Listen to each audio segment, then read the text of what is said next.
Hey guys, my name is Notch and welcome back to Pikmin 2! Last time, we made it back home after completing our ship and only to realize that the company we work for is in debt and now we are sent back to this planet once again. But this time we're not alone, we got Louie with us. We need to pay off the debt, damn! Alright, well, anyway, let's go back to the Valley of Repose. It's the only area that we can go to at the moment. The Valley of Repose. Alright, this day is going to be definitely different. Palaposies in spawn? What? Good morning, workers. Ready for another day of toiling for the profit of your company. The Pikmin seem to be still asleep inside the onion. What lazy creatures. No wonder they lack survival skills. I don't think that's the case actually, now that I'm looking at it, look at the background. We got some enemies over there, but we're not going to see that for quite a while. So take it in while you still can, because, yeah, can't do anything about it quite yet. No wonder they lack the survival skills. Stand beneath the onion and press A to call them out. What if I don't want to? What if I don't want to? Yeah, I definitely don't want to do that. I'll go on. Okay, so what's different about this day? Look in the top. There's a timer now. So, days like these consist of roughly 13 to 14 minutes. So, better plan out your days very, very strategically. And I'm pretty sure... yeah, still nothing up there. So for the first part, we want to remember for this thing at the moment, because it is a Palaposy and it will grow. I think I might have Olimar with this one red Pikmin just stay at spawn so he can just pick up the... oh, that's right. This is not like Pikmin 3 where you just... where you sprout Pikmin, but you can also switch to captains. Wait, what am I doing? I want Olimar to stay here. Louie, you're going to do some work for once. Because look over here. We got 5 Palaposies. We need to... 1, 2, 3, 4? Okay. And the one right here. And I'm not too sure if there's anything back down on Louie's crash site quite yet. I think... oh, wait! Oh, wow. I was right to check over here. So we got some more Palaposies. I don't need no stinking Pikmin. I can do this myself. Is there anything?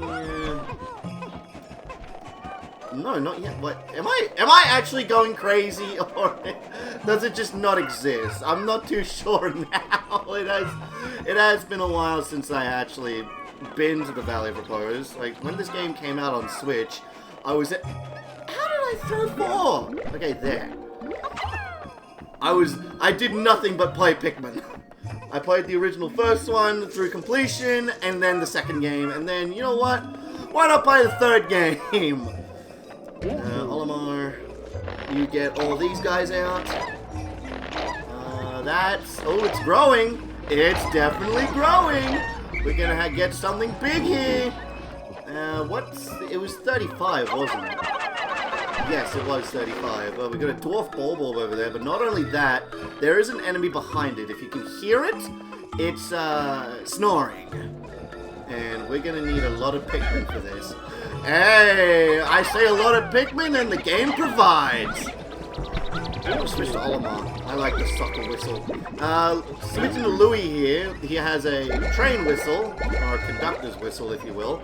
And Olimar's got a standard sucker whistle. And then they say their names, so... Louie. Olimar. Louie. Olimar. Louie. There we go. Let's get these guys out. We got... I think we're gonna get like 47, aren't we? Because it's time and we're getting double. Yeah! My brain can brain! I am definitely smart. Wait a minute. Wait, what? How do I... oh! I threw them on the paper bag! Okay, I was like, what the hell is going on? One thing I love about this game is that the fact that the throwing speed is a lot faster. Don't get me wrong, when I played the original, the original game on Wii, the throwing speed was really slow, but when they ported it to the Switch, they made it a little bit faster. So I'm quite happy about that. And hi! Okay, right over here.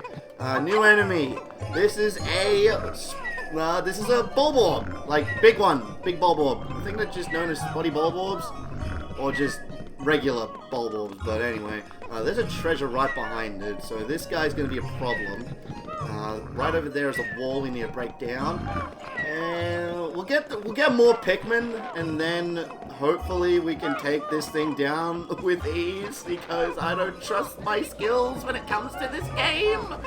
Now I do. I am an excellent Pikmin player. Watch that, and Let's Play Curse is going to come into effect, and I'm going to lose like my entire squad to this thing. Oh, what the hell? Oh, put it in there! Put it in the onion!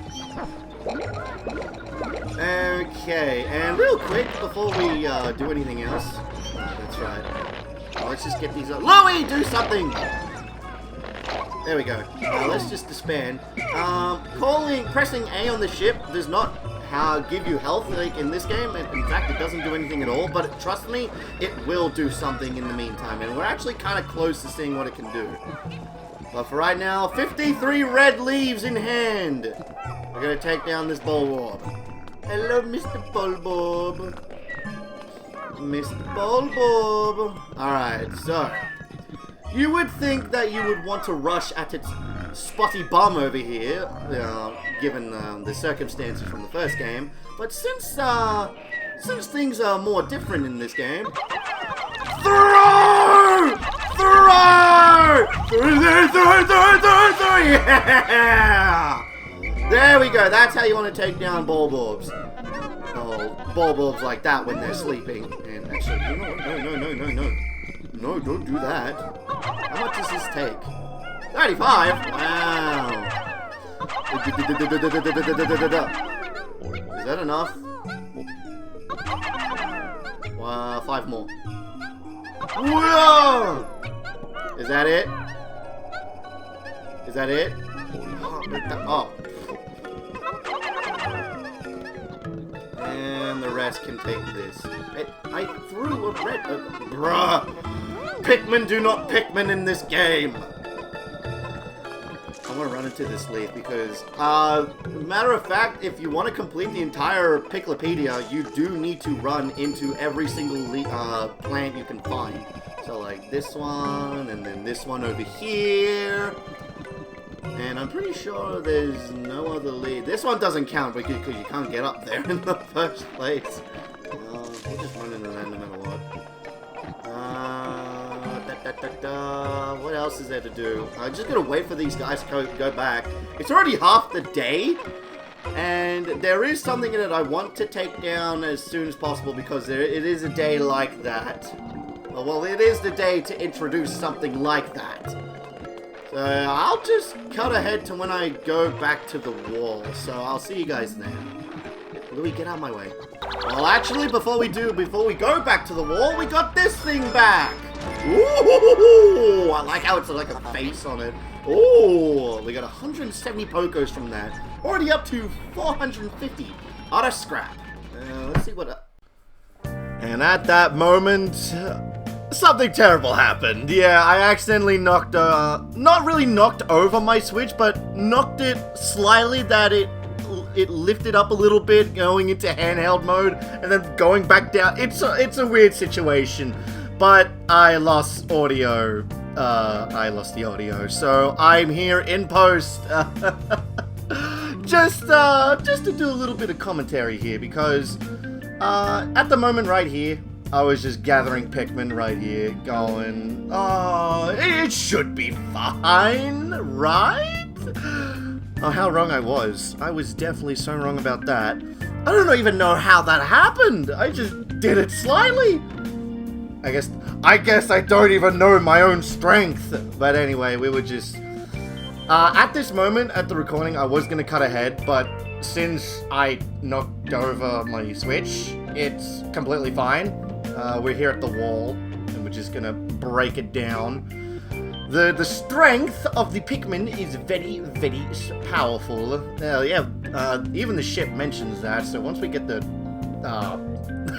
once we get the wall taken down, I'll do my best to remember what I was mentioning, what I was talking about during these last few minutes here. Actually, oh wait, I kind of do remember, but we'll get into that when we get there. And they made walls breaking down a lot faster in this game than the original, and I'm all for it. How could Pikmin destroy such a massive wall when their might is ferocious? Louis, did Omar instruct you on proper Pikmin commanding protocol?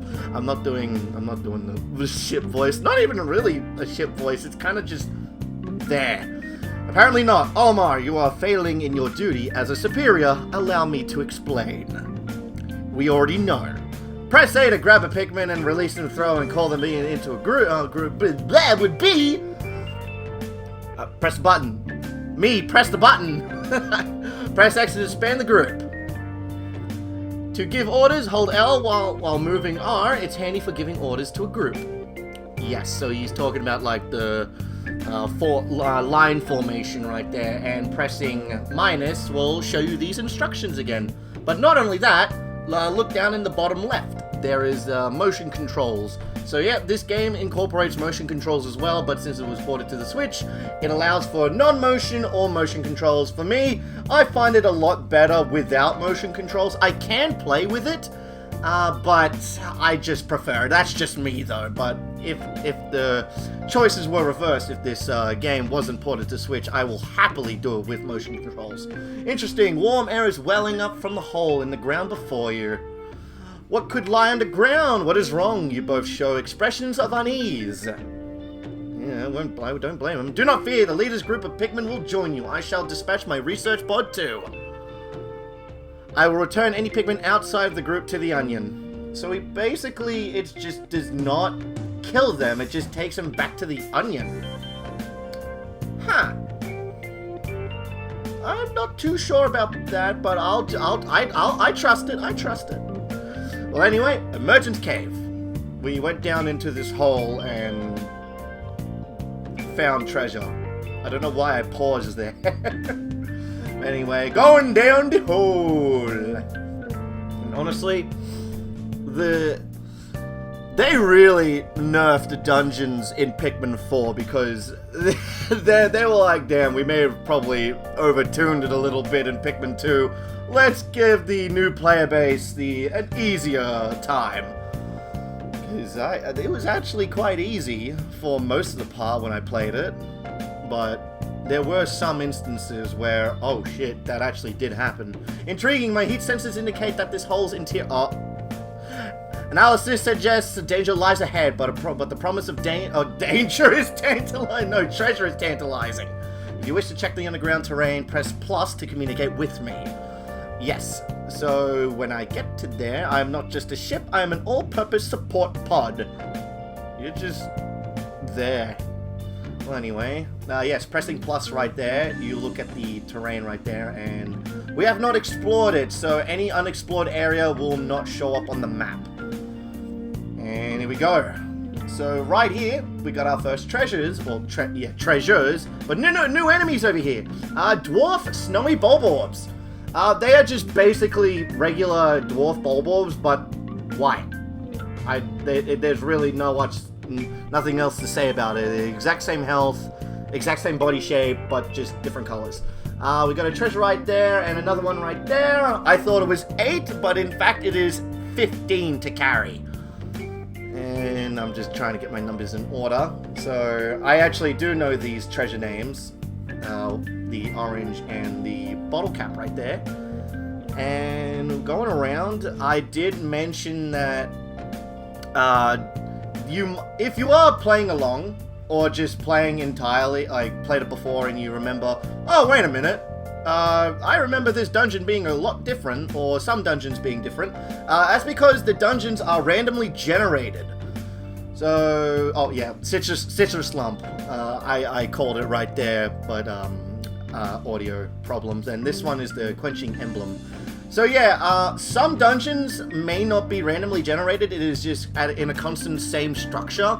But when it comes to most dungeon levels, it is randomly generated. Yep, there's a quenching emblem, and we're already nearly up to 1,000 Pokos.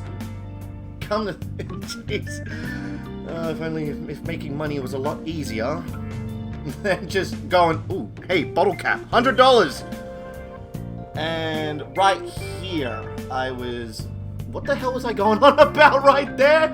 I think I did mention as, like, the more and more dungeons we explore, the harder it gets, and the more levels it has, the more dangerous it is. And, oh yeah, picking up enemies. So you may notice that onions don't follow you down into the dungeon. What will happen when you bring an enemy back to the base? Only time will tell. And someone is playing Pokemon Unite. I've never played Pokemon Unite, nor have I actually am thinking about it. I looked at like trailers and gameplay of all that, and it's like, not for me. Well, anyway, this is what happens. Whoa, what's gonna happen? How can you possibly consider this beast a treasure? I don't know. Looks cool. I could put it in my hunting room, I guess. Beasts are incompatible with my circuitry. I suppose I will store your finds in my hole.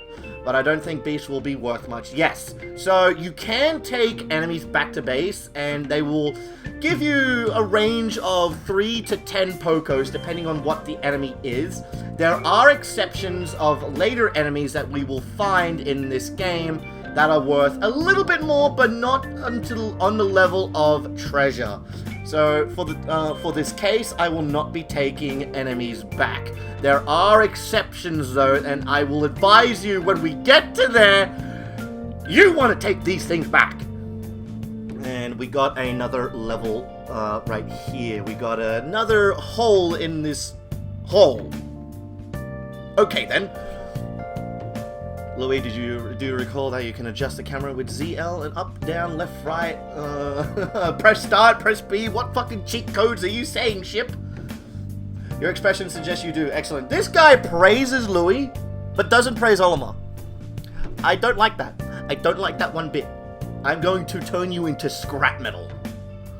Well, anyway. Without further ado...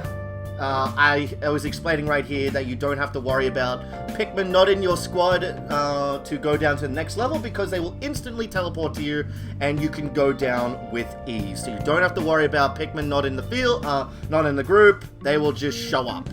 And Emergence Cave right here. Got the last sub-level here, but we don't continue on. I left it off at that because I want to save it for the next episode. So, I'm going to do my outro right here. Next time on Pikmin 2, we're going to explore the final sub-level of the Emergence Cave. Thank you guys so much for watching, and I hope you all have a good one. Sorry about the audio issue. It will be good in the next episode. Bye, guys!